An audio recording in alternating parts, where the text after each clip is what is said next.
রাজধানীতে পৃথক অভিযান চালিয়ে নিষিদ্ধ ঘোষিত সংগঠন ছাত্রলীগ ও আওয়ামী লীগের বিভিন্ন অঙ্গ সংগঠনের 10 সদস্যকে গ্রেফতার করেছে ঢাকা মহানগর গোয়েন্দা পুলিশ ডিবি। রোববার ডিএমপির মিডিয়া অ্যান্ড পাবলিক রিলেশন বিভাগের উপপুলিশ কমিশনার মোহাম্মদ তালেবুর রহমান এ তথ্য নিশ্চিত করেন। তালেবুর রহমান বলেন, শনিবার রাত 1:45টার দিকে বংশাল এলাকা থেকে মোহাম্মদ হোসেন মাসুমকে এবং রাত 1টার দিকে মগবাজার এলাকা থেকে মোহাম্মদ হাবিবুল হাসান রতনকে গ্রেফতার করে ডিবি লালবাগ বিভাগের পৃথক টিম। অন্যদিকে শনিবার মিরপুর 10 এলাকায় অভিযান পরিচালনা করে মোহাম্মদ সাব্বির আহমেদ নির্ঝরকে গ্রেফতার করে ডিবি মিরপুর বিভাগের একটি টিম। একই দিন সকালে ডিবি গুলশান বিভাগের একটি টিমের অভিযানে উত্তরবাড্ডা এলাকা থেকে রবিন দেওয়ানকে গ্রেফতার করা হয়।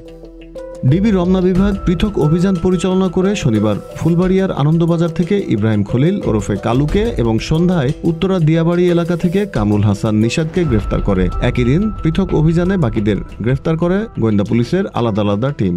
গ্রেফতারকৃতরা আইনশৃঙ্খলা পরিস্থিতি বিনষ্টের মাধ্যমে দেশকে অস্থিতিশীল করার অপচেষ্টায় লিপ্ত ছিলেন। তাদের বিরুদ্ধে আইনানুগ ব্যবস্থা গ্রহণ প্রক্রিয়াধীন বলেও জানান এই কর্মকর্তা। Z news, Dhaka.